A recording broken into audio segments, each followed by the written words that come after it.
महिला आई और उसने कहा कि उसे अपने सारे परिवार के साथ आत्महत्या करनी होगी।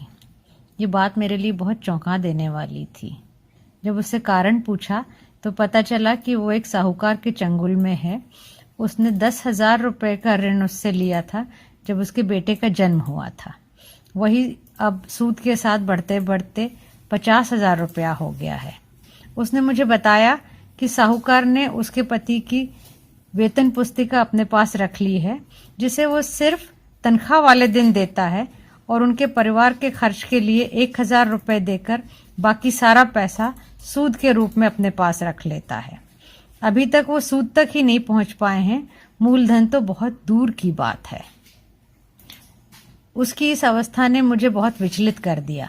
उस समय मेरी ये स्थिति नहीं थी कि मैं एक साहूकार के साथ में संघर्ष करती या मैं उसे कोई रास्ता बताती। वो महिला स्वयं भी इतनी अपने आप को कमज़ोर महसूस कर रही थी कि उसने पुलिस की सहायता लेने से मना कर दिया। उस महिला का नाम है अनीता। मैंने जानना चाहा कि वो रोजगार पाने के लिए क्या कर सकती है। अनीता के पास कोई उत्तर नहीं था। वो शिक्षा और कौशल दोनों से वंचित थी। हमारे समाज में महिलाओं के लिए इन दोनों की कोई आवश्यकता नहीं समझी जाती। उसे अनगढ़ सी सिलाई करना आता था। मैंने उसे एक सिलाई मशीन दी, 20 मीटर कपड़ा खरीदा और उसे छोटे बच्चों के झबले सिलना सिखाया।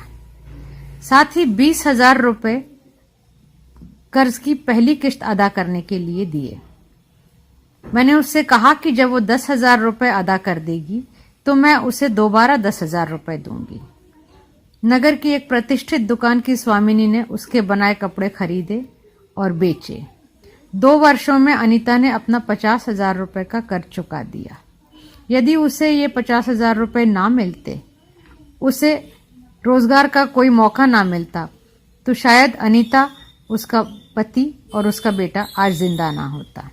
बहुत थोड़ी सी मदद करके भी हम लोगों को उनकी मुसीबत से उबार सकते हैं और जीवन की एक नई राह दिखा सकते हैं। एक ओर महिलाओं की दुरावस्था, दूसरी ओर पर्यावरण संसाधनों के अंधाधुंध दोहन, चारों ओर बढ़ते कचरे के ढेर भी मुझे बहुत विचलित करते थे। मैंने इन दोनों पक्षों को जोड़कर एक नया रास्ता तलाश किया। यही रास्ता आज एक संगठन बन गया है। ये संगठन कैसा है, क्या करता है, कैसे करता है, इसके कार्यकर्ता और लाभार्थी कौन हैं, आइए देखें। हमारी संस्था में बनने वाली सामग्री में सबसे महत्वपूर्ण उत्पाद है हमारी नवागत किट। 16 वस्तुओं से बनी यह किट निम्न आय वर्ग परिवारों में जन्मे बच्चों के लिए विशेष रूप से तैयार की गई है। आपके हाथों में पहुंचने से पूर्व यह किट 14 चरणों से होकर गुजरती है। पहला चरण है आपसे संवाद। हम आपसे अपनी मुद्रित सामग्री, फोन, व्हाट्सएप या व्यक्तिगत बातचीत के द्वारा संपर्क करते हैं। अपनी संस्था के लक्ष्य व कार्य प्रणाली के बारे में बताते हैं। दूसरा चरण है सामग्री इकट्ठा करना। हम सुधी नागरिकों से उनके नए पुराने वस्त्र दान में प्राप्त करते हैं। जो भी वस्त्र उनके लिए अनुपयोगी हैं, हमारे लिए उपयोगी हैं। जनसाधारण से जमा की हुई सामग्रियों को अलग अलग श्रेणियों में छांटा जाता है। लोगों से इकट्ठा की हुई सामग्री को प्राथमिक तौर पर धोया जाता है। इससे हमें पता चल जाता है कि कौन से कपड़ों का रंग कच्चा है। इन कपड़ों को हम इस्तेमाल नहीं करते। इसके अलावा प्राथमिक धुलाई में कपड़ों से गंदगी और धूल मिट्टी भी अलग हो जाती है। पुनः चक्रित सामग्री से कपड़े बनाने की प्रक्रिया में भी हमें बहुत सी चीजें बाजार से खरीदनी पड़ती हैं। अगले चरण में हम जरूरी वस्तुएं और कुछ कपड़ा जो पाइपिंग वगैरह के लिए इस्तेमाल किया जाता है, खरीदना पड़ता है।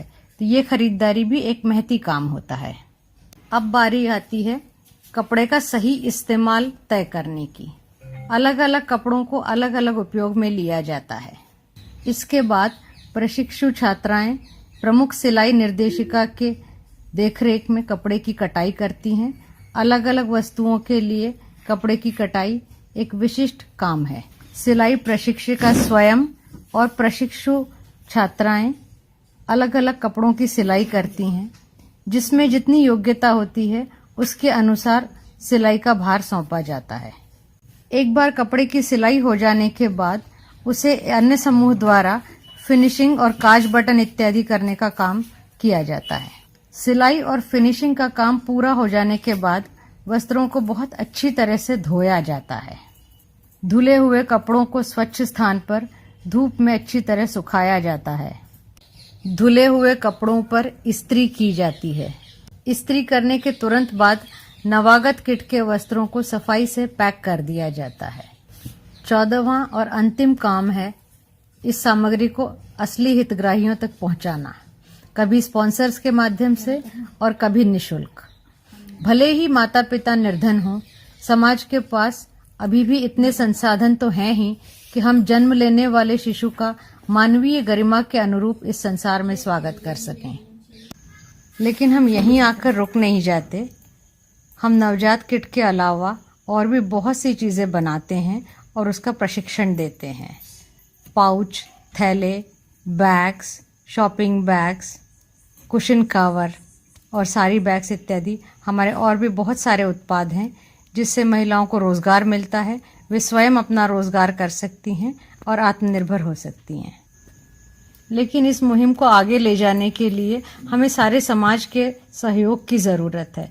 आपसे अनुरोध है कि रिसाइकलिंग के विचार को अपनाएं, उसको सहयोग दें और पुनर्चक्रित सामग्री का इस्तेमाल करें।